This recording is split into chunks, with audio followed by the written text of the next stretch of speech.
My bad.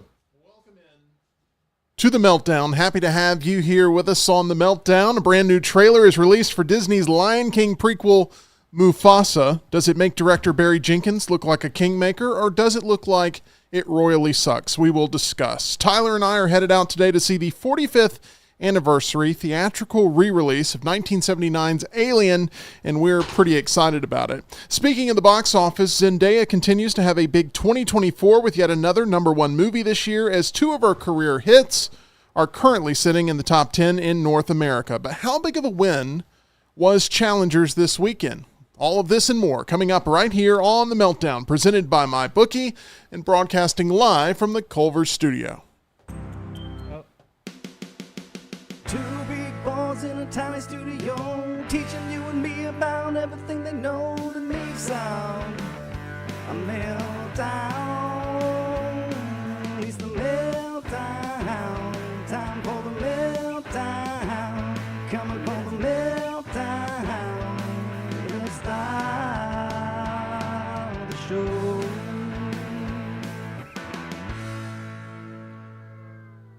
Welcome in, all of our lovely Meltdonians. Happy to have you here with us daily, 2 o'clock Central, 3 o'clock Eastern, as we are on the road to 2,000 subscribers. Would love to have your support if you are not a subscriber already, as we have big, lofty goals here on the Meltdown. Can't do it without your participation. We love everyone who's in the chat, being a part of the discussion today, as you really help fuel our interaction with not only our lovely Meltdonians, but all of our future Meltdonians that go back and see all your live chat as it's happening there with the sync up of the show. So really appreciate all of your participation. The other half of the Meltdown, that is John Lunsford, but he is out today recovering from a procedure that sent him under the knife late last week, which means Tyler Johns is playing the role of next man up and is pulling double duty as co-host and executive producer for the foreseeable future.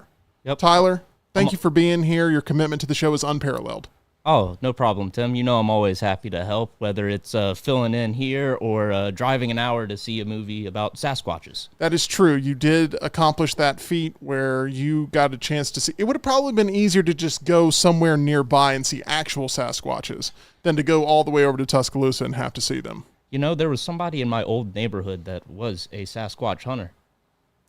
Was this person ever someone that was successful at hunting down a Sasquatch? I think you'd know about No, them. they hunted their wife, but I don't know if they found any Sasquatches. The Sasquatch wife? I feel Nope, like human wife. Are we talking about a murder, Tyler? Yes, we are. Oh. A Oh my Bigfoot hunter murdered their wife in my old neighborhood. I guess got tired of not finding Bigfoot and decided that was going to take their frustrations out in a domestic relationship. This is not how I expected the show to begin. No, it was Mufasa. I had to embody John Lunsford and completely throw off your plans today. That is exactly what you've done. Congratulations. You are living up to the hype. Tyler, we are going to go see Alien in theaters later on today. It almost made the top 10. It was this close to cracking the top 10 this weekend. We have a retro trailer reaction to Alien coming up in the near future. It was drawn from the bucket late last week, and we will get around to that. But we want to make sure that we are fully staffed and able to give you that retro trailer reaction with John Lunsford himself. Plus, we also want to force John to have to see the movie. And in order to do that, he's got to be back and fully recovered. So we're putting a little bit of a hiatus on that recording, but we will have an Alien retro trailer reaction. It's amazing to me, and we didn't plan it this way, that was the movie that was randomly drawn, and it just so happens to be re-released for the 45th anniversary. Sure, Jan. I promise it's not an orchestrated thing. No one believes me when I say this, and the more that I yell it was not orchestrated, the less people believe me, but I promise it was not. EG is here with us, live producing the show. Hey, guys. EG, welcome in. You reportedly did some shopping this weekend. That was very adventurous. Did I do some shopping? Talk to me. What's going on? So I decided, Kelsey, we love Kelsey. Me and her were chatting in the lobby, the control center or command center, as Dunaway calls it. And there's this establishment in Boaz, Alabama. They buy Amazon's returns or overstock, and then they sell it. So it's all in bins, and they post like a preview on Facebook, and they had some good stuff. So I was intrigued. Mikey was in town, and so we left at 6:30. Michael, yes. Yeah. We left at 6:30 on Saturday morning to be there at the open, which is 8 a.m. We were not expecting there to be a line. I mean, we thought there'd be a crowd. The line was wrapped around the building. So it was like Black Friday level shopping, Yes. where it was an event for people. Yes. Well, when you post that you have deals like that, it's going to draw a crowd. But I mean, that is a little bit of a surprise. So when I tell y'all everything is $5 on Fridays and they restock on Thursdays, or excuse me, everything's $5 on Saturdays, they restock on Fridays, and then it goes down, and by like Thursday, everything is 25 cents. So we line up. The crowd was very interesting, to say the least. And right at 8 a.m., the doors open, except the crowd rushed the door prior. Okay? Like, this is a scene. I want to paint this picture. Sprint inside of this building. And when I tell y'all, it was like post-apocalyptic. I hope we never reach that point because it was pure savagery. People were like hoarding things. They weren't even seeing what they were getting. It's mob mentality. It was mob mentality. No one was safe. Give me an example of what $5 could have gotten me, like that I'm fighting for. Yeah. That Tyler and I grabbed the same thing for $5. What is it? That was the thing. So the thing is, everything's in bins and everything is packaged. So you're not supposed to open any of the packages. People like were Storage ripping Wars. things open. And at one point, people were saying like, "There's thieves among us. Stop opening things." Someone was caught stealing. It was crazy. You could get anything from like a curling iron to like tools to pots and pans. So this is something that I got from Amazon, that this is obviously the wrong order, and I'm sending this to Boaz, this curling iron, where I ordered a hairdryer. Yeah. And they're going to resell it for $5? $5. I think it's Amazon is selling it back. Okay. So all I had to say, it was crazy. It was madness. People were throwing elbows. I was terrified, quite frankly. It was a scene I hope to never experience again. But I think it's worth it to go once just to experience it. What did you get anything? Yes, I did. Oh, good. Mikey got a pickleball paddle, which was kind of fun. Just one? Just one. Right. Just one. A pickleball paddle. Slow. We're going to get a ball and another paddle soon. And a pack of Gatorade towels, like that you see on like the sidelines. So random. So This random. sounds like the things people were not fighting over during the event. I got a spare for a Pontiac Grand Am. Cool. There also was stuff like Google Home locks and like Nests, like thermostats. That's cool. I mean, that was kind of cool. And then I got What did you go in to get? Like, was there something that was like top of your list of this is the thing I want? Yeah, there was a pink Stanley Cup, and I love Stanley Cups. I gotcha. You But- could have resold that too. Well, you could have. That was the issue, Tyler. Thank you for bringing that gosh. up.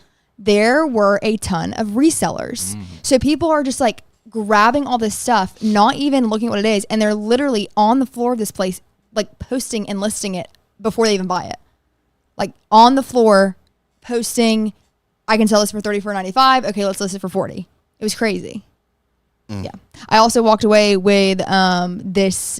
It's a brand called Nest candles, not Volcano, and it was a lotion hand soap set. I got that for $5, and then I got some CeraVe facial oil.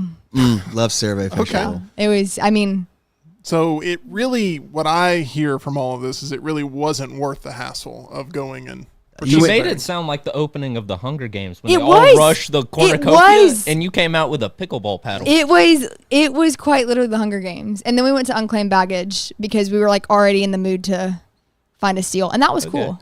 So I've never been to that store. Obviously, I've heard tons of news reports on it over the years of things Yeah. that are found there, but unique store for sure. Yes. One that gets a lot of viral attention. Yes.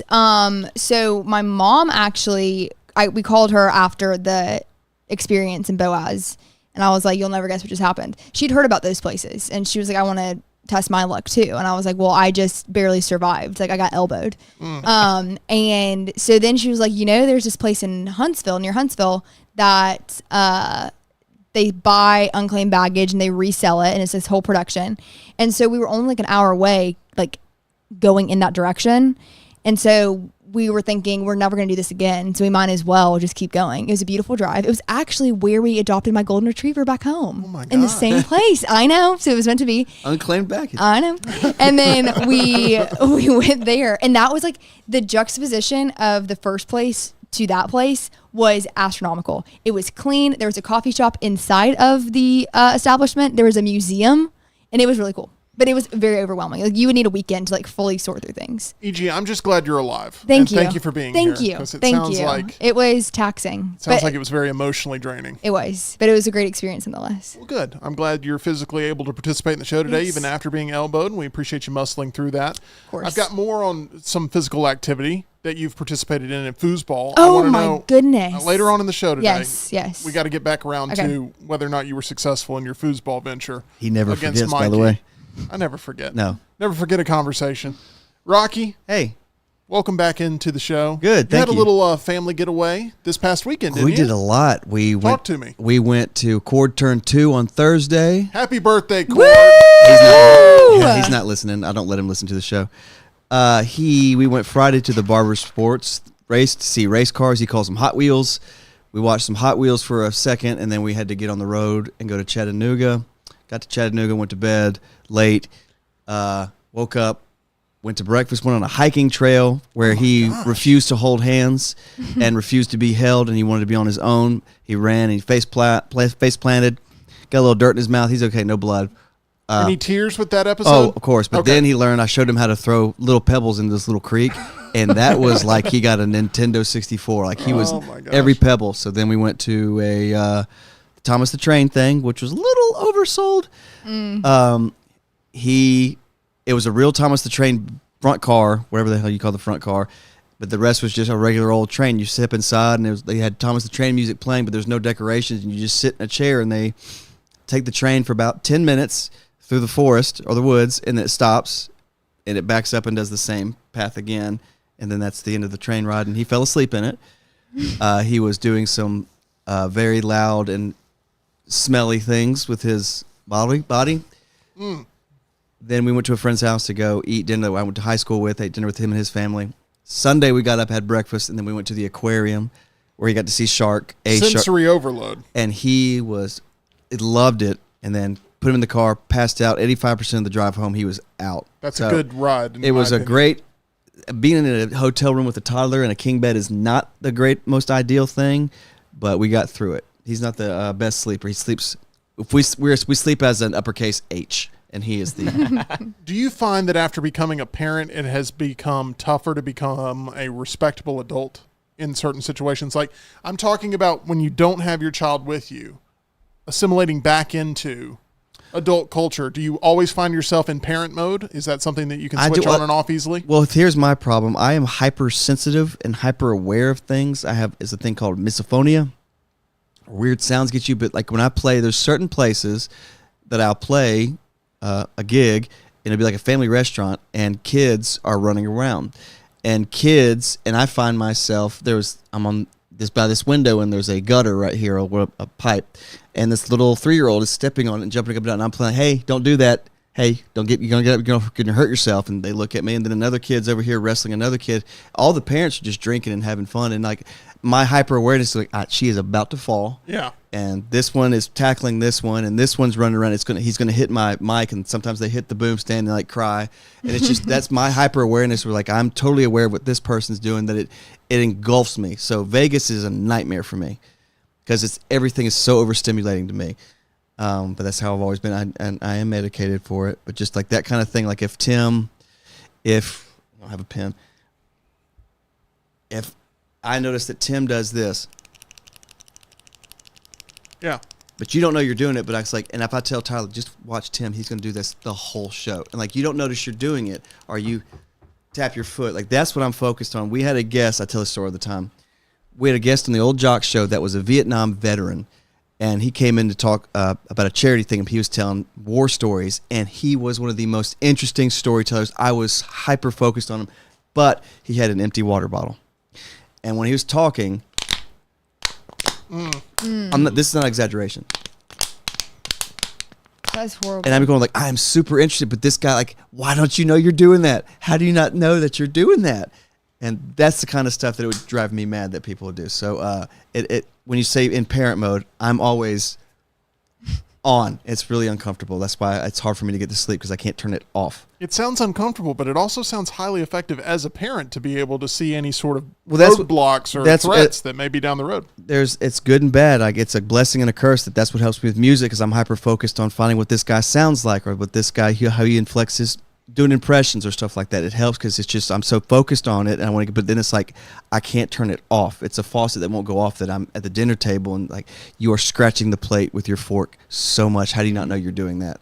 That kind of thing where I just can't turn it off. Anyway, it's been a good weekend though. Speaking of eating at the dinner table, there is a dentist that I recommend to you if you want to get the ultimate bite radius. Who do you recommend, Tim? I recommend Alabama Dental Associates. If you have been looking for a dental team that makes a routine checkup feel like an experience of support with expert encouragement about taking care of your health the right way, then turn to the experienced team located on Grants Mill Road in Alabama Dental Associates. Led by Dr. Jeff and Dr. Brian, there's a great feeling that you have both walking in and walking out, knowing you're truly taking care of yourself the best you can. They not only have all the latest advancements in dental healthcare technology, but they also have the friendliest staff in town. If you're ready to find the perfect dental team, reach out and try them for yourself. They can help you feel at ease about all of your dental procedures. For more information or to make an appointment, call them at 205-956-8977. That's 956-8977, or visit alabamadental.com as they look forward to seeing you. All right, Tim. Before we get started today, I think we need to do some housekeeping. Okay, Tyler. All right. I know you're in the power chair today, which seems to be giving you some extra confidence here, but go right ahead. What's on your mind? So I think this is the perfect time to present to you my list of demands for the week. Oh, good. Wow. All I need is your John Hancock on this, and we can just get moving along. Tyler, this is all highly unprofessional, in my opinion. Well, being the businessman I am, I feel like I have the leverage to do this as executive producer for the week. Like, for instance, there's a button that says end stream. So we could either keep this going or we might have some technical difficulties. I'd give him a shot. What demands could you possibly have, Tyler? It's laid out right here in black and white, man. Got them. It's a lot of stuff. Okay. Oh, yeah. It's a lot of ink. Let me see the paper then. All right. All we need to hear is for you to look over this and sign, and we can get moving along. Okay. Let's see what Tyler has come up with here. It says list of demands. Gets right to it. It says, I, Tyler Lionel Johns. Lionel. Lionel?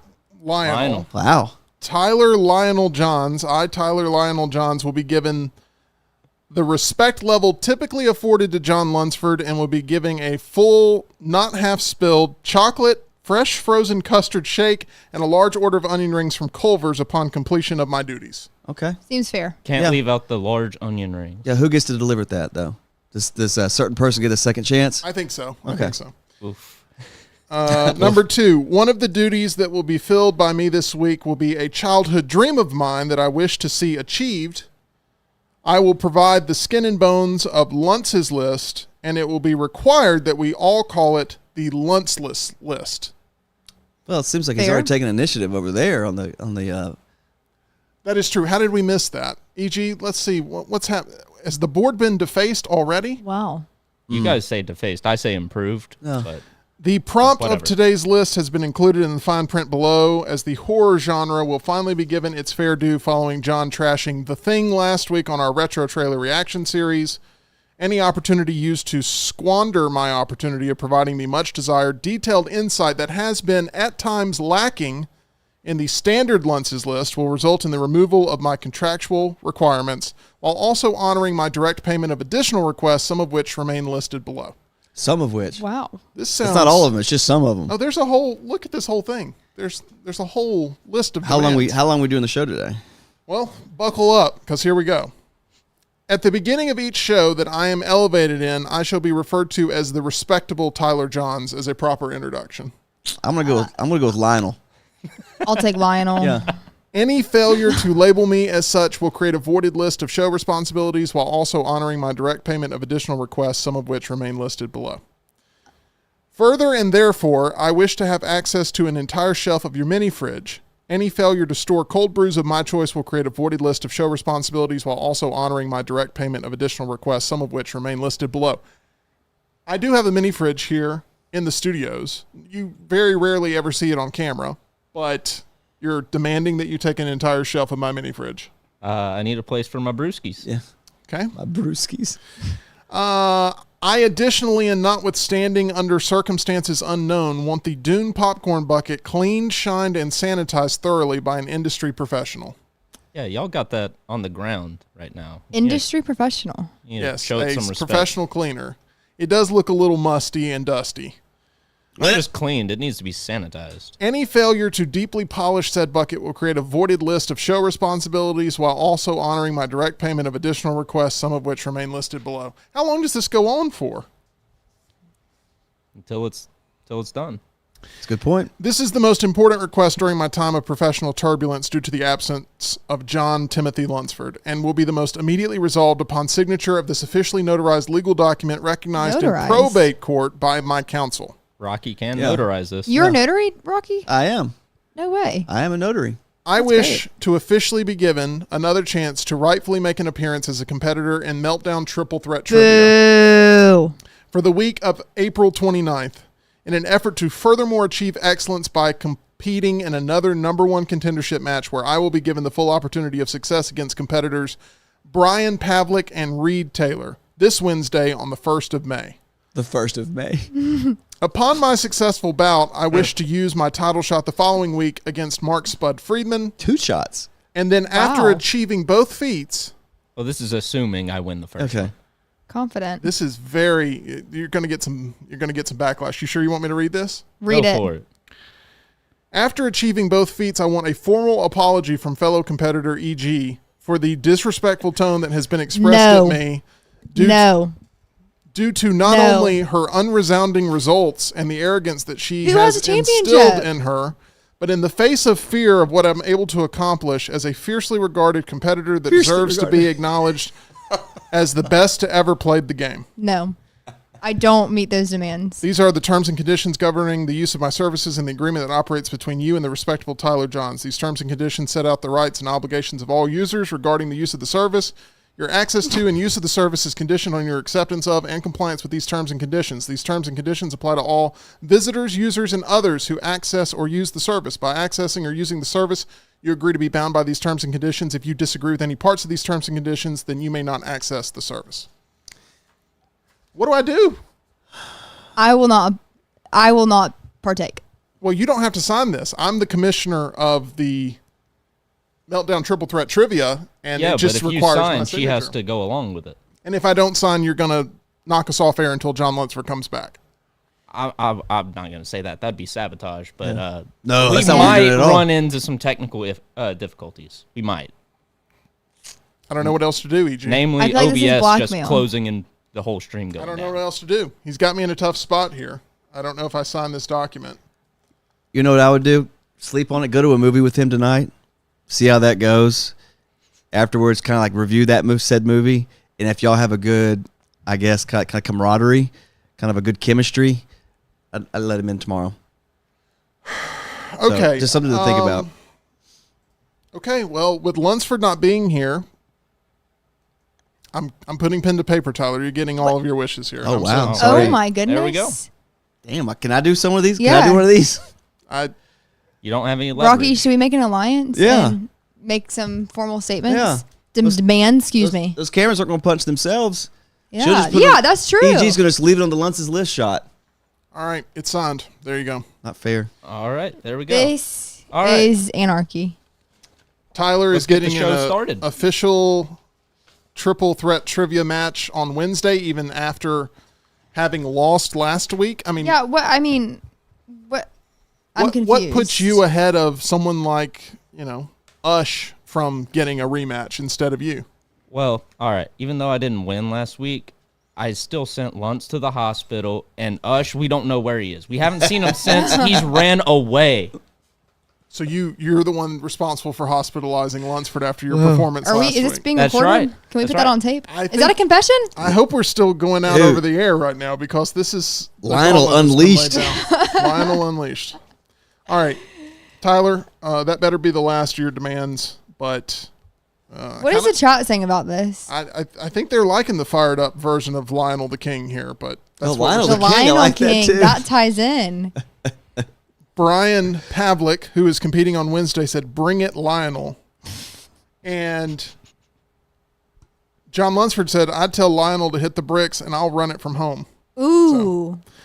I don't know. I mean, I guess it's a good time to ask if the Meltdown has representation to fight demands like this. I feel like I've already been sabotaged a little bit, Yeah. but I kind of like the Energy? newfound ego that Tyler has assumed now that John Lunsford is no longer here to defend his chair. One thing Lionel doesn't do is messy round. Yeah, look That's at him. correct. Oh my gosh. Okay, let's go to this. Today, Disney released the first trailer for Mufasa the Lion King. Lionel King. This is a prequel to the 2019 photorealistic remake of The Lion King. Mufasa will explore the title character's origin story depicting his childhood with Scar. With the way Tyler's conducting himself today, you'd think John got taken out by a wildebeest stampede after Tyler pushed him off a cliff. The original 1994 Lion King grossed $960 million worldwide, with the 2019 version grossing $1.6 billion at the global box office. It was inevitable, guys, that this was going to be a movie that was going to have sequels made and prequels made. This is a prequel, and it was revealed that Blue Ivy Carter has joined the voice cast. Tyler, some interesting history on Blue Ivy Carter, which is the offspring of Beyonce and Jay-Z that has been well represented in this business for a while now. Yeah, so back when Blue Ivy was, I believe, around 2 years old, 3 years old, Jay-Z actually released a song with her on it, and that's pretty common for rappers to do. But, Yeah. But Jay-Z actually had her as a credited feature as her own artist, so that way she got royalties since off that song since she was 2 years old, and could build a business if Jay-Z's rap career ever went down, because that was very early in Jay-Z's career. So he didn't know he was going to be worth $1 billion. Well, more money headed Blue Ivy Carter's way after joining the cast here. From the director of Best Picture winner Moonlight, Barry Jenkins has the task of making the Lion King prequel connect with both old and new fans. Rockstar, you got a chance to see this trailer. What were your thoughts? A negative, well, not really a negative. In the trailer, there is, I know Africa is a vast continent. The trailer, we are in the water, we are in the air, we are in the ice, we're in an ice cave. Yeah, we were in the ice. We're jumping on hippos. We are jumping off mountains. Yeah. We're in a tree. We're fighting tigers underwater. So there's a lot going on. But one positive thing for me is Lin-Manuel Miranda. I don't know if it got big success, but Vivo from Netflix that he did. Did you watch? You didn't like Vivo? You're not selling this he's had some success, some big hits. Having a Lin-Manuel. 2-year-old, a 1-year-old at the time, we watched Vivo so many times in those songs. He does write catchy songs, and I am a Lin-Manuel Miranda fan. I'm upsetting Tim right now. Why? I can just feel your body language that you did not like. You're I'm a not, huge Lin-Manuel man. but you gave me a Miranda look fan. that you said that I'm not selling it because No. of Vivo. What happened with Vivo? Tell me what's wrong with Vivo. Nothing's wrong with Vivo. I just don't think that would be the first thing that would be mentioned. Did you know he did Hamilton too? I think everybody knows. Kind of a big deal. It's Hamilton. Okay, Steven Spielberg directed Jaws. Did you know that? Yeah. So, but I think Vivo was my go-to for a kid. Yeah. But because it's a kid's movie, Hamilton's not really the same as Mufasa. So you like Hamilton? But Hamilton was good. I remember. I give him so much credit because it was a trash story when it first came out that there is a production being written right now on Broadway, for Broadway, of Alexander Hamilton and Aaron Burr, but it's going to be rap. And we crushed it and laughed at it like, this is ridiculous. And it became the biggest thing, the hottest ticket. I think so. We ate our words and everything. But to come successful with something like that, just something so random and so original. And he's a Pearl Jam fan, so I'll give you that. E.G., Did you grow up a Lion King fan at all? Was that ever your jam? You were more of a Lilo and Stitch fan from what I hear. I was a Lilo and Stitch fan. I did watch The Lion King, but I feel like it's a staple to me. Absolutely. This film is going to feel very unnecessary to a lot of people. Most movies are completely unnecessary, but I think this one around Christmas time is going to make a bunch of money and it's going to become king of the box office. Ooh. Is this a movie you plan to see in theaters, E.G.? You don't see a lot of them. Off the top of my head, I feel like probably not in theaters. I might wait until it's available elsewhere. Be honest, you're never watching this. No, I think I might. I really do, because That's enough. You're not selling it. I'm not selling it. You're I losing think it's steam. intriguing. I would appreciate movies that did not either serve as a prequel or a sequel or an epilogue, like an original idea. And I guess this is an original idea because it's Mufasa's life. Mm-hmm. But I would like a totally creatively. But does it fall like, would it be cool like if he was like a cub and does he like go through all this like tumultuous stuff and like there's a bad guy and then like does he meet like two friends that kind of tell him like you need to be yourself? Is it kind of that story? I have a feeling it will fall into those good. tropes. And I have a feeling that because of a lot of the original voice cast from the 2019 movie is going to be a part of this, that it will start in present time, Simba's the king, and then it will be a telling by maybe Timon and Pumbaa, who knows, because they're being brought back, and Billy Eichner and Seth Rogen to play these parts again. It's probably going to be one of those flashback things where they're telling a story to Simba about his rise to power, Mufasa's, and then it'll take us back in time, and it'll cut in and out of where we are in present day and where we are telling the story of Mufasa. You're actually really close to how it's going to go. When I was reading about it before I watched the trailer, or after I watched the trailer, rather, the story is going to be Rafiki telling Kiara, which is Simba and Nala's daughter, played by Blue Ivy, about Mufasa and his rise to power. I wish you would have interrupted me about 5 minutes ago. No, I'm kidding. Rafiki. But yes, Rafiki is going to be, it seems, the main storyteller based on Tyler's intel. See, Tyler, you're already earning your contract here, bringing the goods to the program. What would we do without you? Appreciate it, Tyler, very much. I'm glad you're just you're not saying that because you're Very contractually obligated now. Very Thank authentic. you. Thank you so much.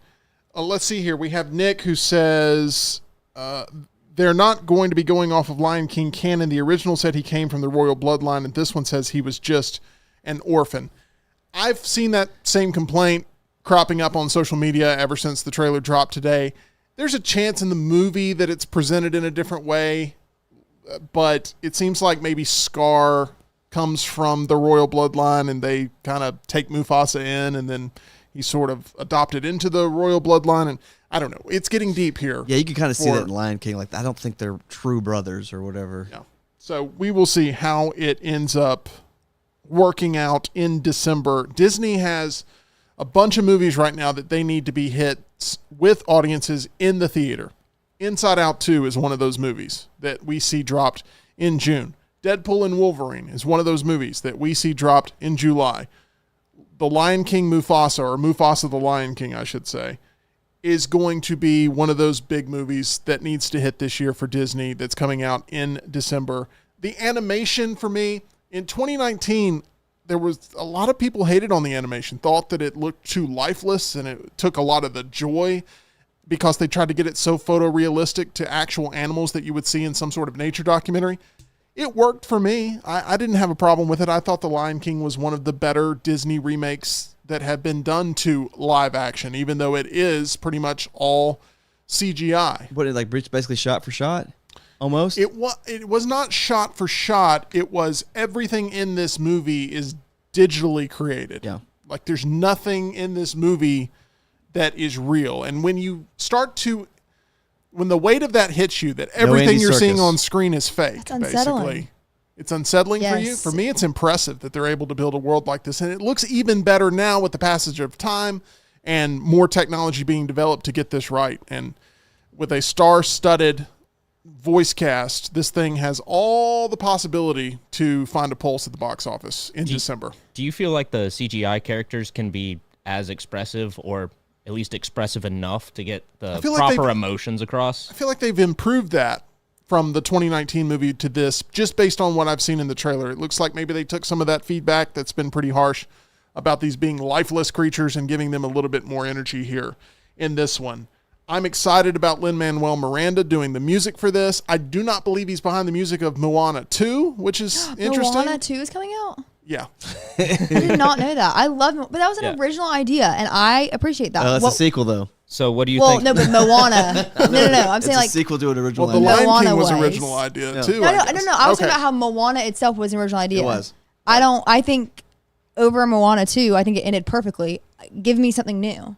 So you don't like the idea of the live action Moana that's coming No, out? we've already. I mean, like, what more do we want, people? Like, create something different. Yeah. I think what Disney wants is money, and they feel like going to properties that are already established will produce more money than trying to create new properties that aren't catching on with audiences. I mean, that's fair, but I think the best live action was Cinderella. it was very that good. was so very good. well done, but it was like the first one they did. It was. Belle, I think, was good with Emma Watson. That was on par. But after those two, I've not gone to see any live action or remake of a Disney movie. The Jungle Book one was pretty good. It was very good. I didn't see that really one. enjoyed that one. With Brendan Fraser? I thought Little Mermaid this past summer was pretty good. It wasn't bad at all. So most of these are throwaway disposable compared to the original source material that they come from. But they're fun. They're fun to consume. You go in, you get the nostalgia hit, you walk out, no harm, no foul. And Disney wants as many people as possible coming into the theater to do that. So, are you excited about Mufasa? I'm excited about Mufasa because it's a family film I can take my daughter to, and we can all have a good time watching it around the Christmas holiday. Play my game. 2019, Lion King never came out. Mm-hmm. They're doing this CGI, digitally done Mufasa. Are you more excited? I'm more excited if the 2019 movie doesn't come out Me because too. it's That's new what's- and fresh. Yes, And that's Me what's too. crazy. yeah, It's like, but was this planned? Or I guess if this is successful, we need to do a prequel. That kind of thing is we'll have better technology 5 years from now. Or was this, I'm curious if this is always a plan or it's like, damn, we had a lot of success with this. Let's do something with it. So Samuel wants to see a CGI remake, by the way, of a Goofy movie, which I'm all on board with. I Pauly saw that in the Shore. chat, and I'm on board with that as Pauly well. Shore is amazing. Let's dude. get Powerline back in there. Yeah. Can I ask, I don't think it's a Disney movie, but because I'm watching a lot of kids stuff, what the hell is If? If? Oh, gosh. I'm going to tell you in about 5 seconds. I do Okay. want to finish our Mufasa just by saying this. Keith David is playing Mufasa's father in this movie, which we've been Ooh. talking a lot of Keith David lately. We have been. With The Thing being our retro trailer reaction, and I'm excited about that voice casting for sure. Did you know that already, Tyler? I did not. I did Ooh, not. okay, We have we're- been talking a lot of Keith David lately. We have and been. I'm a big fan of gonna keep his talking vocal some more range. about him. The film, by the way, comes out December 20th of this year. Now, the movie If. We talked a little bit about this on Friday's edition of The Meltdown. Every time Laurel's in, for some reason, this movie comes up because I think she's as tired of the marketing for it as I am. I have been watching a lot of the featurettes on YouTube that they've been putting out of Steve Carell and John Krasinski. Them meeting up and having sort of that office reunion. I think that you're going to see a star-studded voice cast continuing to be rolled out.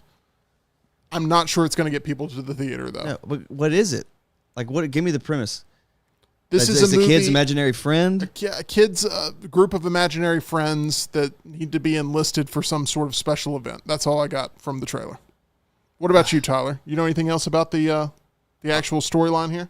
It seems like the imaginary friends that kids create, after the kid doesn't need them anymore, the imaginary friends need to find a new kid. And so Ryan Reynolds can see all the imaginary friends, and he's got to help them all. There you go, I don't Eugene. hate that. That's an original idea. I don't hate that. There you But go. it does feel like there's some sort of, like something's more important and pressing this time that requires extra added effort compared to previous times of enlisting imaginary friends with their counterparts. Christopher Lloyd's And I coming don't know in- what that's going to be. Christopher Lloyd comes in with a barrel of the dip. Yeah, Do you remember the dip? I don't. Who Framed Roger Rabbit? Oh, yeah, That was yeah. one of the scariest scenes. Like a kid, that's a kid movie. He's putting cartoons Yeah. in acid. That was Yeah, very no, freaky to me. And talk about the animation breakthrough that was Yep. Who Framed Roger Rabbit. But this Toontown. movie's not doing it for me right No, now. I just I'm don't annoyed understand. by it, actually. So Ryan Reynolds has that and Wolverine coming out. I mean, Deadpool. Is anything else he doing? Like he's everywhere. That damn Wrexham stuff. He's getting after it. I think you just named the other thing that I was going to name, but no, he's everywhere. He's What's the phone thing he pushes with producing a lot of successes. Oh, it's like a Mint Mobile? Yeah. I think Is that so. it? I think so. I'm not even sure if he's still tied into that or not. He may have sold off. That's the thing is he invests early, sells it all off, and then moves on to the next project. All right, here's what I want to do at this point. It's a little game we call 10 with Tim. I've got 10 questions. I'm looking for 30 answers. Heck because 10 times 3 is 30, Yep. I think. Whew. Awesome. Okay, good. Not great at math. questions. Let's start off with question number 1, and it's going to go to EG. EG, Woohoo. I don't know what your situation was like during your high school years, but what was the best lunch food you remember during your high school years? Okay, so I do want to preface this with we had really good lunch food. So it was not like cafeteria food. Right. I loved, oh my gosh, there's a lot of things that were really good. Like if you could have one thing delivered to you tomorrow from your lunch days Okay. at your lovely school that you attended. Yes. Either the cookies were incredible or when they would do like international days from like the Asian food to like the Spanish food, it was so good. And you got international days? Yeah, I mean, EG, you had a very nice high school life. Yeah. Yes. Yeah, you did. Very different one than us peasants. My no, question, not peasants. right? I mean, Us look at you Shelby now. County You're peasants. Underlings. you're fighting off Peons. people for $5 goods. You know, I understand. know. Like life hits you quick. Life hits you quick. I'm just kidding. But that is interesting that Yeah. y'all had international days. Yes. We were lucky to have people with hairnets. Right. I Right. do see that. Yes. Yeah. Rocky, Oh, God. You ready? what was the best thing you had in your lunchroom days during your high school years? All right. So I went to a small private school. See, Rocky's a private school kid too. Just wait. Hang on, EG. We didn't have a building. The teacher had, it was one teacher, and she had a old room in Montclair Hospital. So I would go to school at Montclair Hospital. And you'd either bring your lunch or you could do the half-a-mile walk through the entire building, go to the cafeteria where there was a McDonald's Oh my gosh. That's awesome. and a Wall Street deli. Ooh. Wall Street Deli, I wish would come back. I would spend $5, go to Wall Street Deli and get a sub and walk. You see all these patients, hospital patients, and you go, I'm going to school. You go back to your place and eat your chicken sandwich or French fries from McDonald's or your Wall Street Deli. And we had I had 5 people in my class, and I think we probably had a total of 13 people in the school at the time before we moved to an actual building. So 2 years, my sophomore and junior year, were in Montclair Hospital. Wow. This is the strangest set of responses that I would have never expected. Was it All of like these a things. Montessori school or something? No, it's just she was actually my tutor because I'm terrible at math, and she was my tutor. And I remember I begged my parents to let me drop out of school because I was going to be a rock star. I was going to be on MTV. Didn't happen. You technically are a rock star. Yeah. Yeah. See, I told them, but the teacher said, like, look, I have this small school. It's credited. It's the same textbooks and everything, but it's not. There's no lecturing. There's no presentations. You literally do your work. There's really no social activity. You do your work, go home at 1 o'clock. Like there's That's no nice. extracurricular. There's no photography. Well, we did have a photography class, but there wasn't stuff like speeches and proms and stuff like that. So I was like, I'm all in for that. I didn't want the social aspect of it. And I got my GPA up and everything. But it was literally like, she's like, well, right now I'm in the hospital, and that's where you'll be going to the hospital parking deck every day and walking to school. I was like, I'm fine with that. Very interesting life So experience there. McDonald's, Wall Street Deli for your answer. That's not what I expected at all. I didn't know I was talking to Richie Rich, but Yeah.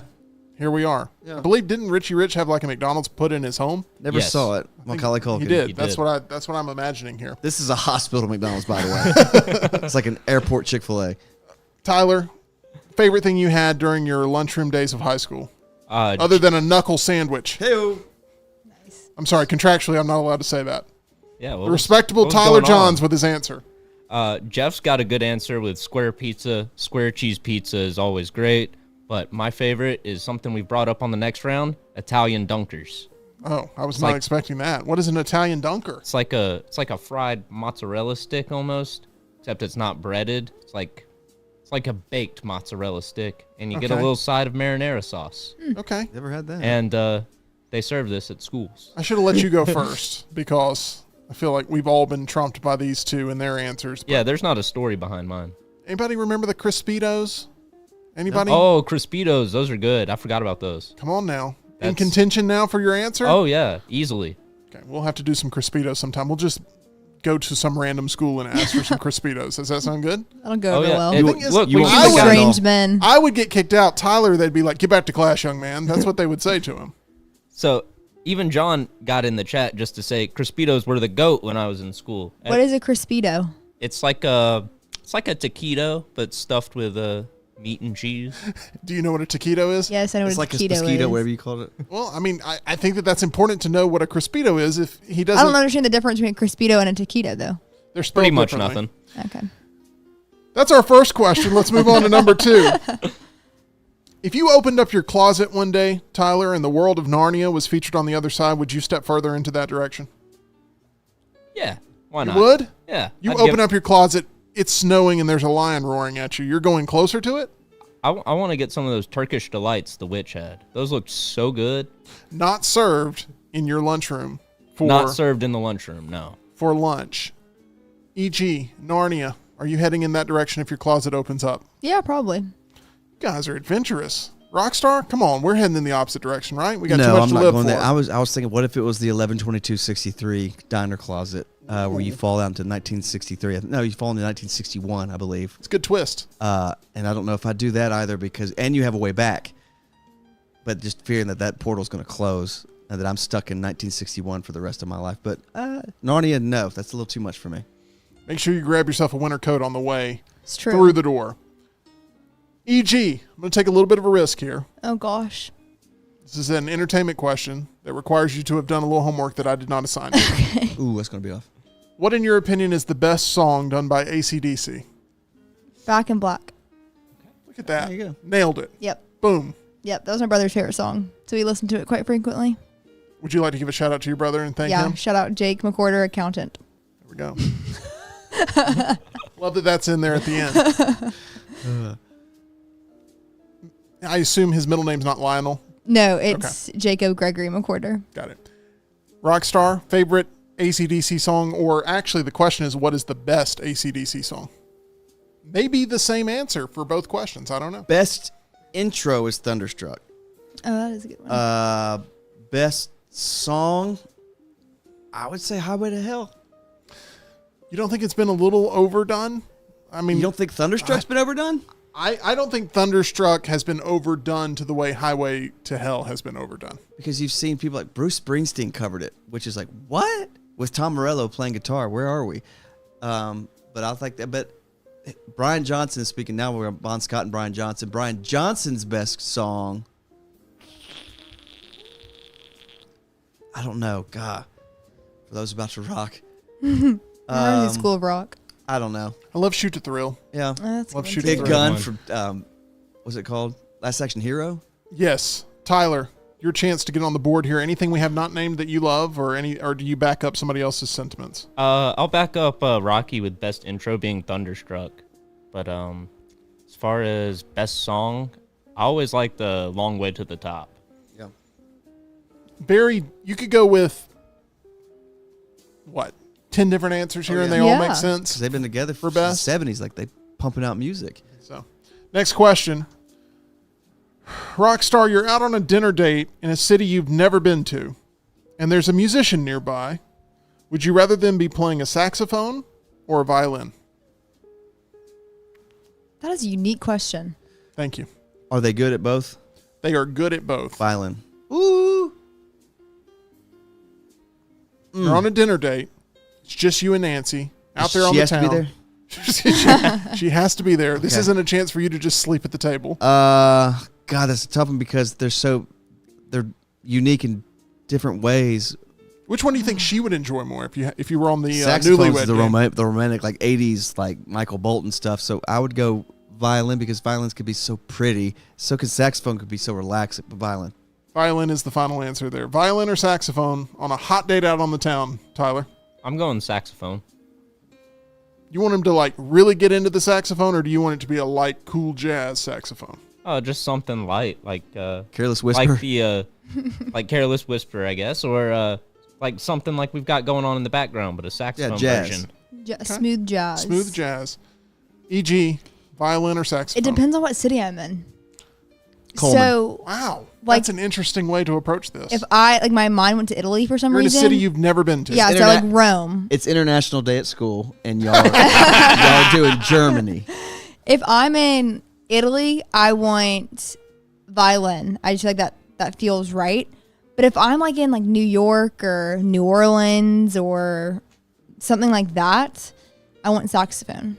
But a violin is just stunning. It depends on the vibe too. Like, what's the restaurant? Is it like a happening spot? Saxophone. If it's like a romantic nook, give me violin. What do you think of the fake violin players that exist Oh to my- pander money? They infuriate me. Oh, I Like can, we hit a I can nerve. tell. I They think make me so mad. I didn't know this was a thing. Oh my didn't know gosh. this? Go to any department store parking lot and there is a fake violinist playing like the Bridgerton soundtrack they have hooked up to their phone. It's And ridiculous. they have like I have 4 kids. Please, please whatever help you- me. Yeah, whatever you can. and it's give. like the best violin music Yeah. you've ever heard in your life. And you're like, how in the world are they able to produce this without a record label? It's ridiculous. Figuring out who they are. And it's because They aren't. they're just playing it off of Bluetooth. So there was actually someone in Statesboro that he was actually legit. He played the saxophone in the Chick-fil-A parking lot. He did not ask for money and he would not accept money if you try to give it to him. He was like, I just really enjoy playing the saxophone and I want to be out here. Like, Okay. yeah, giving you some background. What I love to do with the fake violin players is get a crumpled up dollar and go try to hand it to them while they're playing Oh, that is Oh, that's good. that's good. because they Good. won't take it. No. It's a little trick for you there to torture these people They're that so are con annoying. artists. Well, they're making. I lost and $1 they're- from that guy, but I'm going to make 300 in the next They're hour. making a fortune Yeah. from people who don't know the racket. So. Same energy of Taylor Swift scammers. And New idea. Go up with a fake $100 bill crumpled up and try to hand it to him. But then don't you get in trouble for like I counterfeit feel money? like then that would- could get you into yeah. some. You carry around legal documents. It seems Yeah. like in your back pocket, Tyler. You should know this stuff. You can't go around handing out fake I mean, money. like bad fakes. Yeah, just- And you're not telling them it's real money. I'll much- give them how Kohl's mu- cash. How much would you spend to then produce the fake $100 bill? More than $1? Just give them the crumpled up dollar. That's what I would do, or try to. But when they go to take it, it's quite funny watching them in No, the like peril. please, I beg you, take this money. You know what would be really bad is if What? I followed this advice, and the person was actually playing Yeah. violin, and then Yeah, I'm like- like, But they oh, gotta dang. Feel bad dollar. now, don't you? Well, now I got to give them more. Yeah. Yeah. Kids are in the car. Go talk to them. They fooled me exactly. All right, next question.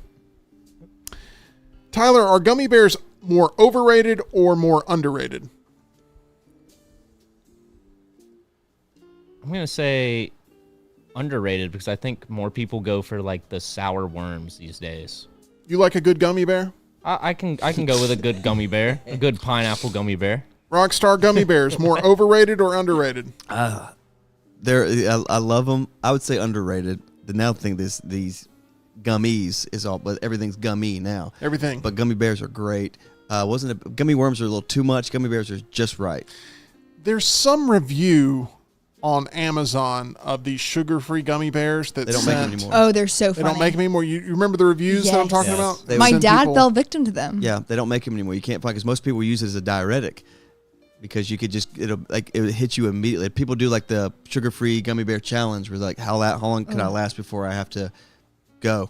Those reviews are some of the funniest Yeah. things I've ever read. E.g., gummy bears, overrated or underrated? Underrated. I love gummy bears. Sour we know. gummy bears though.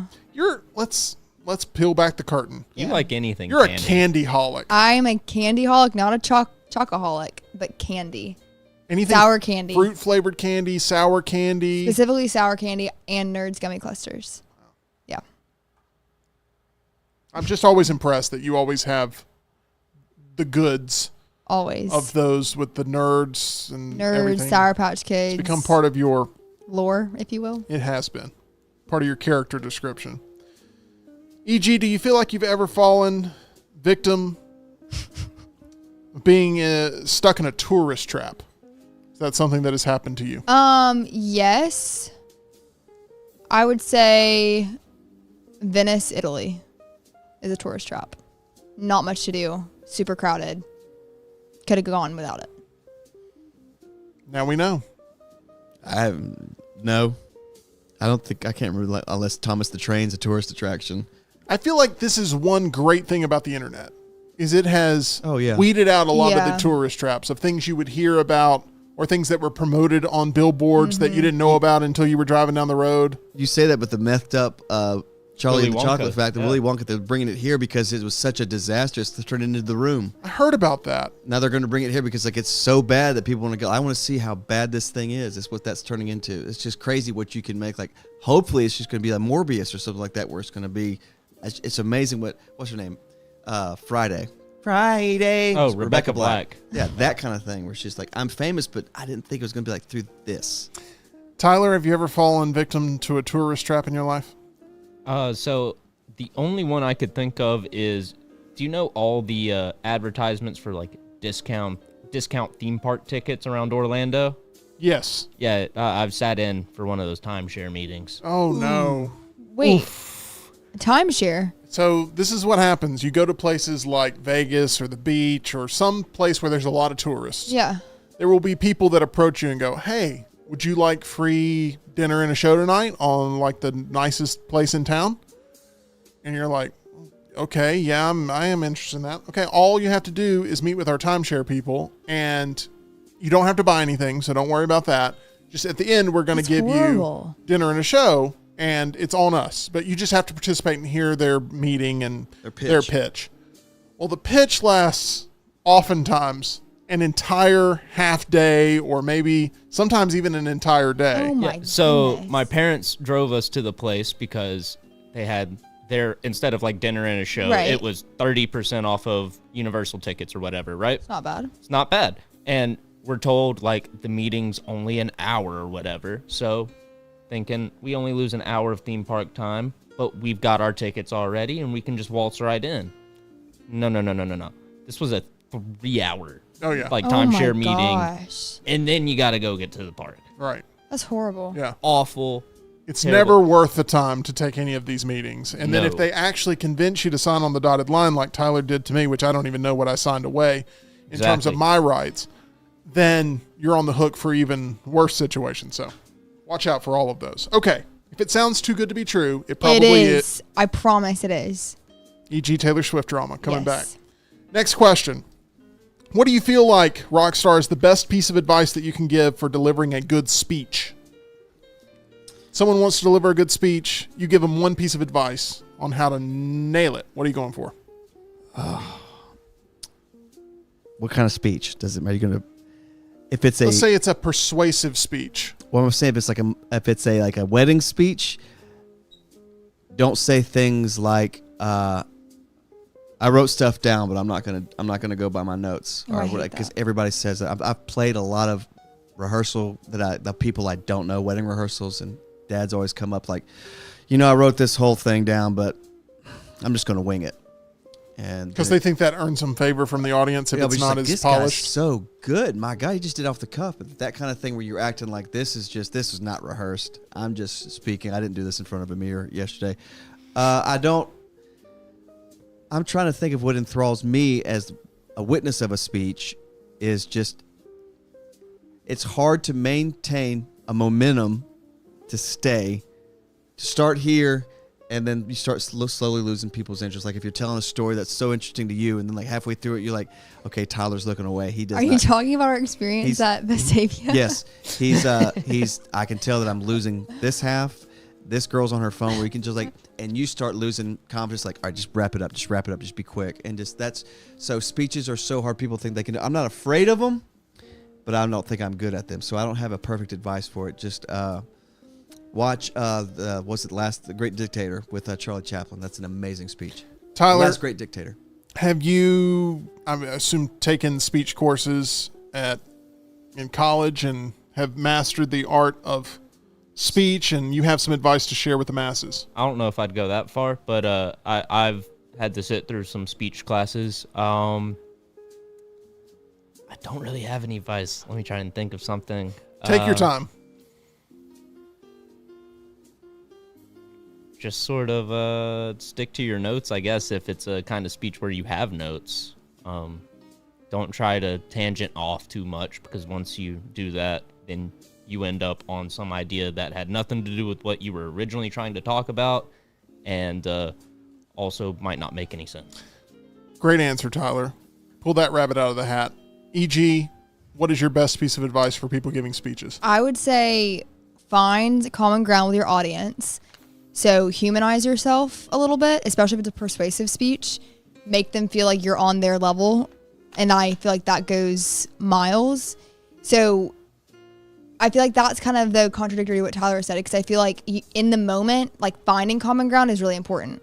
So like if you're walking into a crowd of people and you see like someone wearing a brand or a shirt, you can like tie that into what you're doing and be like, I know you bought that for a reason. What was your reason? Or what is your attachment to XYZ that made the decision for you to purchase that or go to that event? Deep psychological impact of a speech there from EG. Yes. EG, when was the last time you slept inside of a tent? Are you about to say never? Actually, all night slept in a tent. Yes. Never. All night. Never. No. I mean, I think I started out in a tent one time in like 4th grade at a birthday like, party. this but did isn't not for me. last. No. Got it. Was that like, you said it was in the backyard of a birthday party? Yeah, I think so. Those are always fun. Backyard tent parties and those growing up phases. Faces. You asking my turn? I'm asking your turn. I had a twin bed when I was younger that had a car tent that you would pull over with these little teeny tiny PVC pipes, and I slept in that so all night, probably for a couple weeks. That's a tent. Yeah. Was it exciting for you? I was in a little blue and red car, like, and it was dark. I was like, awesome. Like, this is like I'm shut in. Like, this is my own little private house. Nice. That I'm sleeping in, reading Garfield or something. Tyler, when was the last time you slept in a tent?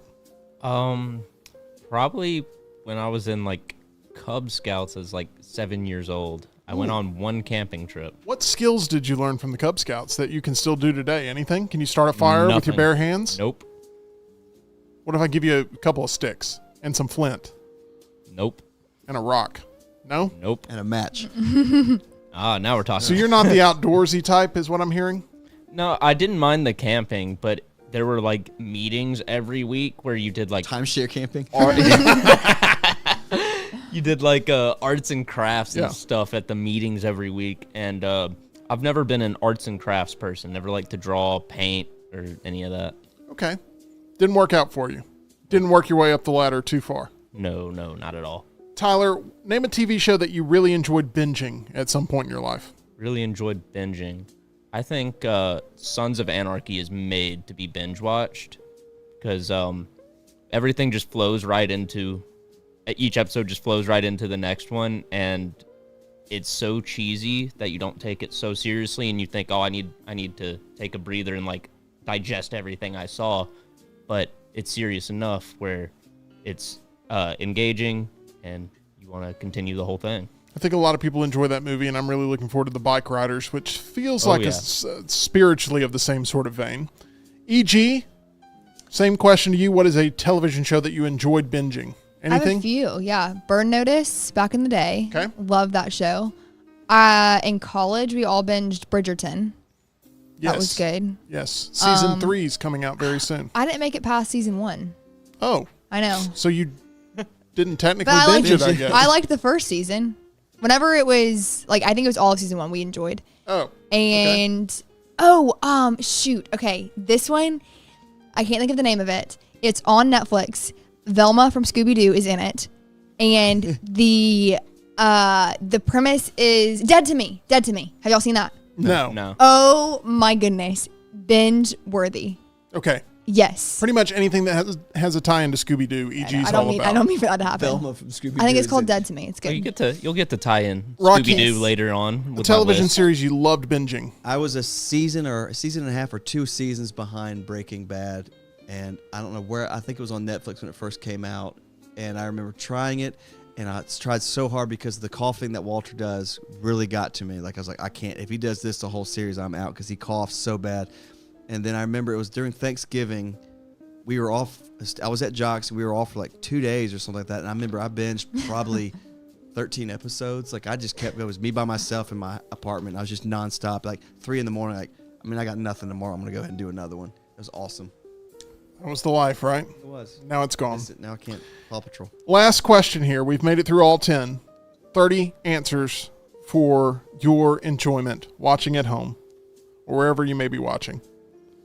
Here's the last question.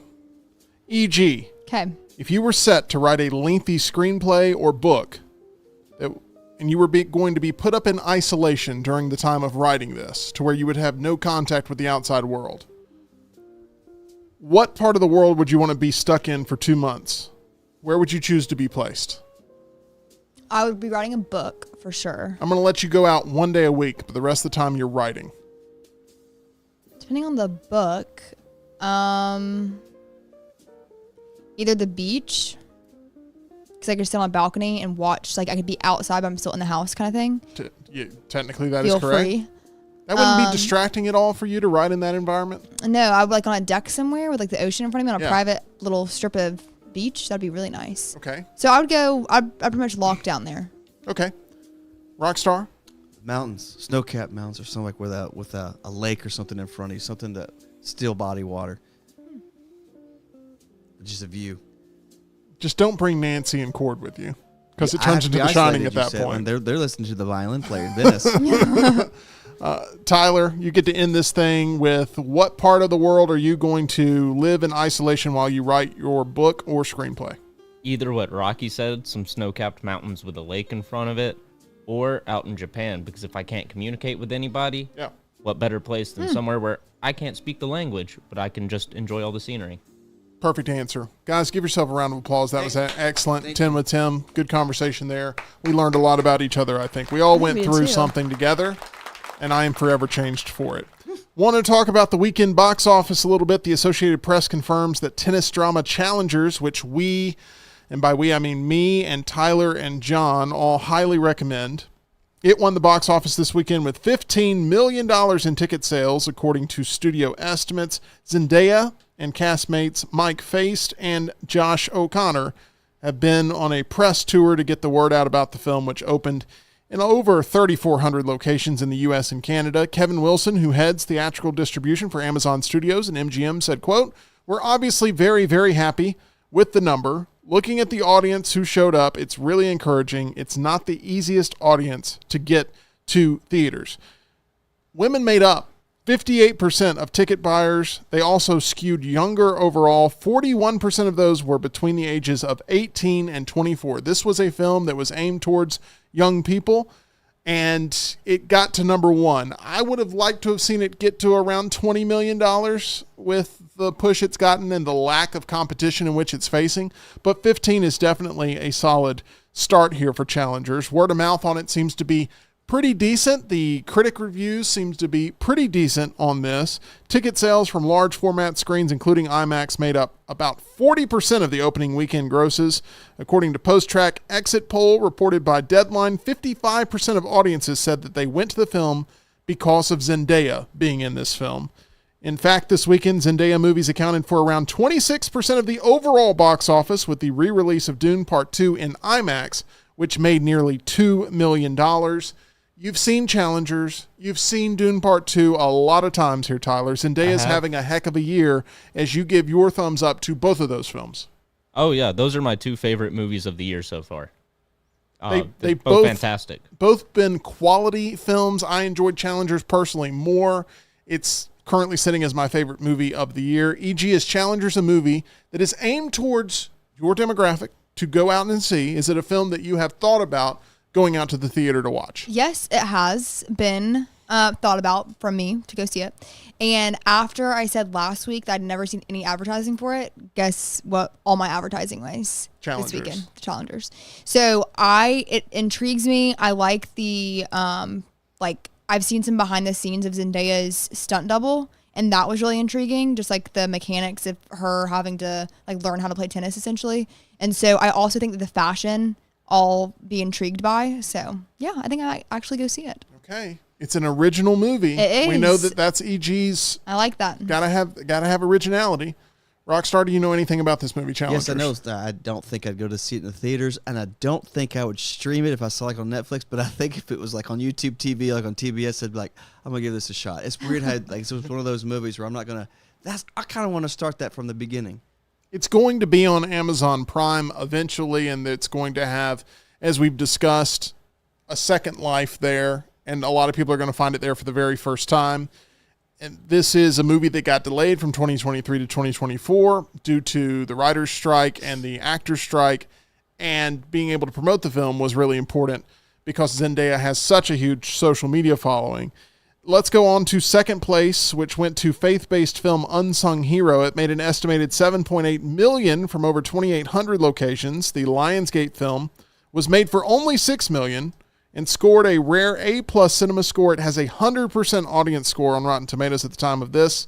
The critics score much more tempered, 58%, but audiences overwhelmingly female. 69% of the audience was female. Third place went to Godzilla Kong the New Empire with $7.2 million in its fifth weekend.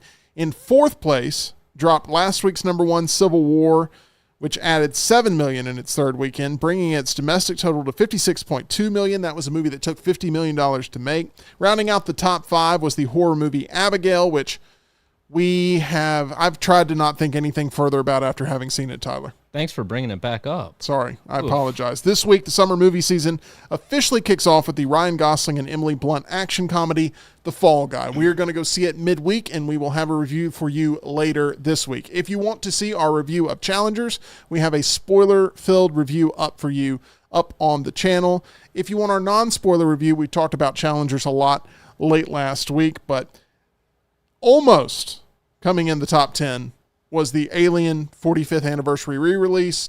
Both Tyler and I are going to see that here in a couple of hours. Boy Kills World debuted at number 10 with $1.7 million. This was the movie that you had to see, Tyler, after losing last week's Triple Threat Trivia. Was it a film that disappointed you? Absolutely. So going in, I expected it to be just kind of bad, like cheesy. We're going to lean into it being like a parody of all these different revenge films, as well as like Hunger Games, and it did that, but not in a fun way at all. The writing sounded like the back and forths you would hear on like a Call of Duty lobby 10 years ago. Ooh. And it was just atrocious. That sounds rather annoying, to be honest. Yeah, you couldn't get past a single line without the most just ridiculous uses of the F-bomb possible, and it's so bad because every time I wanted to give a fight sequence some credit and say, oh, that was a cool shot, or oh, that looks kind of good, maybe I'm being too harsh on this movie, they drop one of those edgy lines and it takes me right out of it. Didn't feel earned at all. No, not at all. It didn't feel like a Deadpool, like tongue-in-cheek, breaking the fourth wall moment. No, they opened with it and just did not stop the whole movie. Benjamin wants to know in the chat of whether or not you've started reading the Dune series of books yet.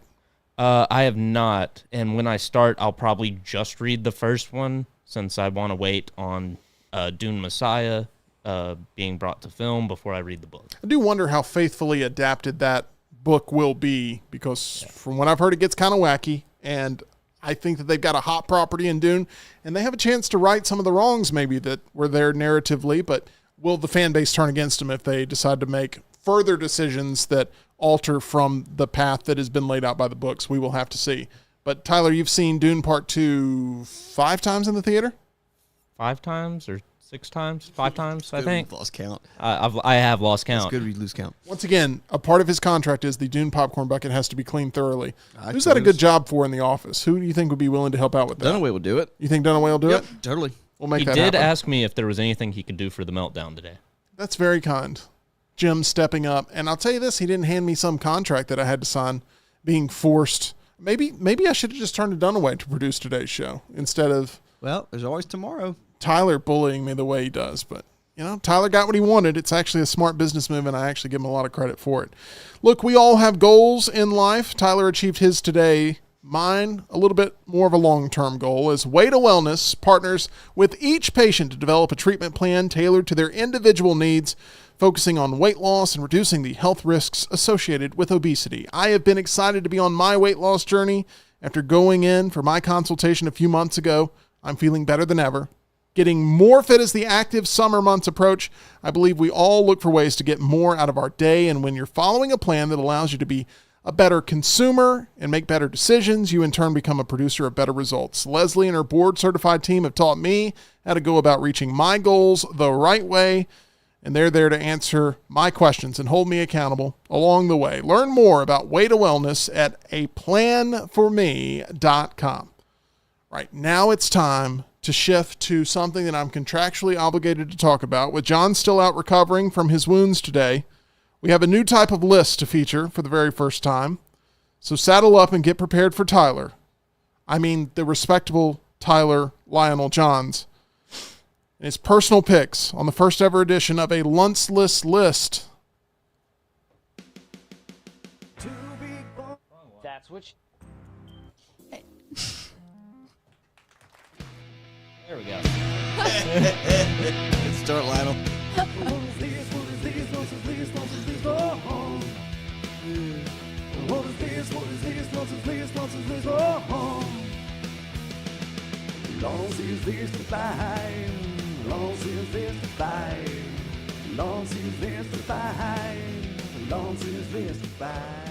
All right. That was an all-time moment. I'm sorry. I'm having to collect myself. The funniest was the Michael Scott in there. Y'all didn't hear it, but it was Michael Scott. That's what she said in there, but it like cuts it off Was halfway Pittsburgh in there? through. Give me a couple more of those. Pittsburgh. There we go. Can you give me the Michael Scott? Do you remember which button that is? That's what she said. That's what I'm looking for. Okay. Whew. Tyler, I've been informed that you will be sharing with us 5 horror films that have stood the test of time, other than The Thing and Alien, movies that are part of our retro trailer reaction series, Alien being filmed at a later date. So, these are 5 movies of the horror genre that you have an appreciation for, obviously. Yes, not only 5 horror movies that I have an appreciation for, but horror movies that hold up, that stand all of the production innovations we've gone through over the years. These are movies that I think you could watch today or watch when they originally released, and you get the same effect. Now, I know you've gone after John a few times during Lunce's list. This is the first ever LUNCE-LESS list. Tough to say, but I want to remind you of something that trips John up, literally, and that is to take the headphones off when you approach the board. I want to start off with number 5. That's a good point. I have a feeling it would have been an absolute train wreck had I not mentioned that. Go on up to the board and write in big letters for us what your number 5 pick And is. start with number 5. Whew. We're going to go down from that, right? Yes. That's what we're going to do today. I know you were left-handed, Tyler. Look at that. Me too. I had no idea Tyler was left-handed either. Psycho. Psycho, I believe it is. Oh, okay. Psycho. This is a great way to start this list. I almost See, I didn't think feel... Vince Vaughn was that great in it. I don't think we're talking about the 1998 remake. Oh, I think okay. we're talking about the original Okay. Alfred Hitchcock film. We are indeed. This movie... So a lot of classics are hard to go back and appreciate now because so much borrows from them Yeah. to make it their own. This is not one of them. You can go back and watch this today, and it's still amazing. It still showcases why Hitchcock was called the master of suspense, and he still is that. It was also produced for around $800,000. It's cheap for a movie today, like unheard of for today. You can't do that today. The content in this movie is not nearly as shocking or as gruesome as other entries on this list, but Perfect. it's still it's still a very tense, suspenseful experience the entire way through. Anthony Perkinson's performance is chilling, and you can see why all of these elements were borrowed from later films since 1960. Yeah, Psycho is an absolute classic. It holds up tremendously. It's a hell of a way to start this list because it belongs on the list. But it being at number 5, I'm trying to think of 4 movies that have held up better than Psycho over the years, and that's going to be up to Mr. Tyler Lionel Johns to make a reality. Let's go ahead and move on to number 4. There were so many people that thought they actually saw a butchering happening in the shower. They thought they saw things that they didn't actually see. That was the Hitchcock, genius of man. Psycho. Running out of the theater. Yeah. Terrified. We hadn't seen anything quite like it. Turner Classic Movies, 1974. I Okay. don't know. The Chainsaw Massacre? Yes, the original Texas Chainsaw Massacre from 1974. Lunsford is going to be so upset that you are using sort of a hyphenated way to be able to put out your list when he takes such pride and effort in writing out every single word. I'm just warning you about that, Tyler. This is a LUNCE-LESS list, so you can do it your way. I was not writing the whole thing on the board. Sorry, Lunce. But Psycho might have been the first slasher movie that got popular, but Texas Chainsaw Massacre created the standard that we all know today. You got the large masked killer looming around, You got false marketing as a true story based on a true story. The real story behind that is Toby Hooper was walking down the street, saw a TV stand, or not TV stand. He saw an electronics store, and they had TVs in this display window playing the news story of Ed Gein, and next door was a hardware store that had chainsaws in the display. So he combined the two stories. Which was also inspired by Psycho. Ed Gein. Yes. Ed Gein was a freak. Yes, he was. There's some great shots in this movie, but Oh, yeah. I don't love the original Texas Chainsaw Massacre. I think the cinematography is really great in this movie, but Looks so hot. it's such an annoying rewatch, in my opinion. It's just Is it for you? It is tough for me because you have to be Psycho. I feel like I can rewatch, and it's a slow enough burn, and it's an adult drama to where I can get really invested in the characters. And Texas Chainsaw Massacre, I just always feel like it's literal meat being served up to be carved into. I mean, it is. You got to be in the right mood for it. But I prefer a little bit more of a suspenseful experience. Texas Chainsaw Massacre is definitely suspenseful, but it goes over the top with its level of violence, especially for the time. So Yeah, I've got in my notes, the amount of gore and viscera in the film is still shocking, even to this day by 2024 standards. And also, now we can't make a haunted house without having a chainsaw guy. you know what? And that's another reason why maybe Texas Chainsaw Massacre is a little tough for me to digest here at the number 4 spot, especially above Psycho, because the amount of sequels that we've gotten and requels and Non-original prequels, ideas. No, that's not. It's not all that. But like, It's one idea that they've just beat a dead horse. I'm not sure what the best Texas Chainsaw Massacre sequel is, Because the one with Matthew McConaughey and Renee Zellweger. I think it's probably the one with Jessica Biel, Yeah. if I had to say, Probably. in 2000 and what would that have been? 2003. Yeah, probably 2003. 2002, 2003. But I don't know. I've got so much fatigue around this series. So that's the only reason I'm having a tough time digesting it. Let's move on to number 3, Tyler. We're talking about the 5 horror movies, according to Tyler, in this LUNCE-LESS list that have held up through the test of time. At number 5, Psycho, which I love. At number 4, Texas Chainsaw Massacre, which, I don't know, I've got major fatigue around right now. Number 3, Silence of the Lambs, and actually wrote out the whole Yeah. thing. And Put some lotion on the skin. another tremendous choice here, Tyler, because this is a film that I think it's better every time you watch it. So, I got a confession to make.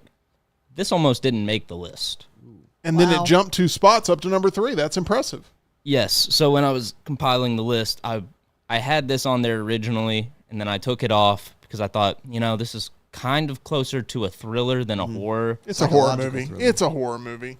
But at some point, I just said, you know what? It deserves a spot on this list as the only horror movie, only thriller sort of movie like that has won Best Picture. It needs its due. I agree. Yep. Do you remember seeing this movie for the first time, Rockstar? Did you have yeah. any story behind it? No, I don't have a story behind it, but the only thing that kind of took me out of it was Jodie Foster's accent. I did not like the over-the-top Southern accent, but Didn't love that. everything else was great. Buffalo Bill, great guy. A great dog. Anthony Hopkins is amazing in it, but the only thing was her accent. Everything else was great about that film. The only Best Picture winner that we currently have up on the list, and I think it will probably be the only Best Picture winner that's on the list altogether. That is correct. Also, another story inspired by Ed Gein. Yeah, there you go.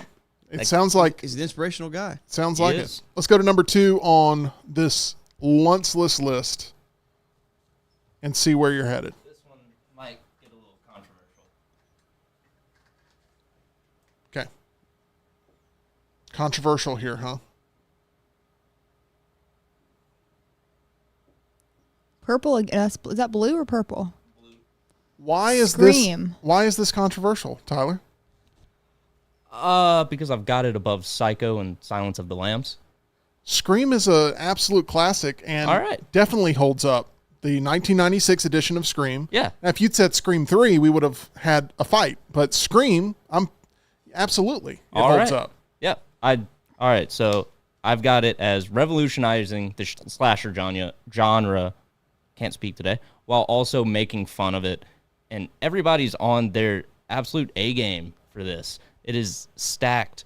You got David Arquette, Courtney Cox, Matthew Lillard, Nev Campbell, Jamie Kennedy, Liev Schreiber, and it just blends this scary atmosphere with comedy in a perfect way to where you've got a slasher movie that is now a comfort rewatchable movie. To put this in EG's terms, Matthew Lillard is Shaggy. Yeah, in I Scooby-Doo. didn't know who that was. I didn't know Beat who me that to was. it. I was going to say this probably is the one that gets EG's vote of approval just because Yeah. of the Scooby-Doo tie-in. That is so correct. And there's a little bit of comedy. I think I've actually seen that one. Will they bring Matthew Lillard back for the next Scream movie? There's all kinds of hype around bringing him back, but I don't know how his character would have survived the events of Scream 1, but they would have to come up with an interesting way to where he went completely off the radar, was able to survive on his own for all those years, run some sort of cult or something of killers, and then come back. Yeah, I'll throw all logic out the window if it means we get him back in the movie. That's all you want. Yeah, huh? I just want Matthew Lillard back. He had some of the best lines in the original. Tyler, this is a very strong list. Oh, I'm glad you think so. The only one I don't like so far is Texas Chainsaw Massacre, but Scream deserves to be on this list. This is not controversial in my opinion in the least bit. It holds up tremendously well, and it not only brought the slasher genre back to the forefront, but it also kind of parodied horror movies overall, and it worked effectively. And then you had a parody of the parody in the scary movies that ended up having a successful run there. So Fun fact, the original title for Scream, Scary Movie. Yeah. Kevin Williamson. More you know. Kevin Williamson wrote the original Scream. He's directing the next Scream. So I'm excited to see what they do with that. All right, let's go with number 1 on this LUNCE-LESS list. I can promise you that this list would have never been done by John Lunsford because he hates horror movies with a passion, Agreed. even though, from what I hear, his nose currently looks like a horror movie. Ba-dum-bum-ba-dum-bum. Number 1. Okay, I think this is a good solid pick. I think Tyler did a great job. And of course, another situation where I talk about a film that ends up being featured on a list of some sort. The Shining at number 1. There is a clear miss here of your list, but we will get to that in a little bit. Tyler, why The Shining at number 1? It is still chilling 40 years later. It is disturbing. It is a slow burn. It's probably the best film, I'd say, that has an unreliable narrator. And you just get some of the most impressive cinematography through Stanley Kubrick just being an absolute nutcase and obsessive about every take. And Stephen King hated this movie. Yes, he did. The But book, it's because it's not very similar Yeah. to the book, but the book was fantastic. The movie's great. The book is amazing. And you get the beautiful symmetrical shots, and then of course that steady cam tracking shot of Danny riding his big wheel through all the corridors of the hotel, and then also the ending, the symbolism with the picture that somebody is spotted in. I don't want to spoil the movie. Oh, well, that's the first time that's ever happened on a Lunce's list of something not being spoiled. I think that it's a really strong entry. Did you consider Jaws? I thought about it, but I don't know. It's just so tough for me to call that a horror, even though it is. But I thought about it. Jaws is definitely a horror movie. You like Jaws? I love Jaws. Okay. You know that already, though. I have a giant poster behind me. Halloween 1978 is very near and dear to me, but I'm not going to hold it against Tyler for not putting it on this list because he grew up with a very different type of Halloween in Rob Zombie's Halloween. And I try my hardest not to get into that discussion with Tyler because I asked him one day about Did you grow up with his monsters too? Oh my. I asked him one day about his love of horror movies. He goes, I really like Halloween. And I was like, I love Halloween. We're going to be best friends. And he's like, yeah, Rob Zombie did a great job. And I'm Oh like, no. Instantly heartbroken. No. I'm like, oh no, we cannot be friends now. And now we work together every day You had to sign a in contract. the same tiny, I had to sign a contract. And so that's where our story ends right there. Tyler, wonderful job overall. Let's give a big round of applause for Tyler and his first ever LUNCE-LESS list. But I would consider, to make this a perfect list, take Texas Chainsaw Massacre out, which I think is the weak link here because it's been so overdone. Because I think the category is the ones that have held up the best. And I think there's just so much fatigue behind Texas Chainsaw Massacre that I would consider a Jaws, consider a Halloween 1978, consider maybe something else that I like more. You haven't gotten fatigued with Michael Myers? No, I have not. I've Wow. gotten upset with Michael Myers, but I haven't gotten fatigued of that original for sure. Want to remind you all to visit our title sponsor. That's MyBookie at mybookie.ag. You can bet on anything, anywhere, anytime. With the postseasons going on for the NBA and NHL, there are plenty of opportunities to cash out and win or let it ride at MyBookie. Join the MyBookie family for daily odds boosts, same-day game parlays, and super contests. Make sure you use promo code next round for a first-time deposit bonus. That is next round. Bet and play absolutely anything, anytime, anywhere, only with MyBookie. Guys, this was so much fun. We should do it again tomorrow. So much fun. You never even okay. asked me my honorable mentions, Tim. I'm offended. You might have avoided the Was contract. was it in the fine print of your contract that I Oh, have to it ask most for honorable definitely mentions? was. I got to get all of these out. There's 30 of them. Okay, Tyler, you're starting to get a little bit of an ego, but I'll go along with it. Go right ahead with your honorable mentions. I'm giving you 60 seconds on the clock. 1976's The Omen. I put that in place of franchises like The Exorcist because I saw Exorcist after all the pop culture references had been made. So instead of being surprised when she spider walks, I go, oh, this is the part where she spider walks, or this is the part where she projectile vomits. I've got Killer Clowns from Outer Space representing the film. B-horror. I've got Hereditary from Ari Aster.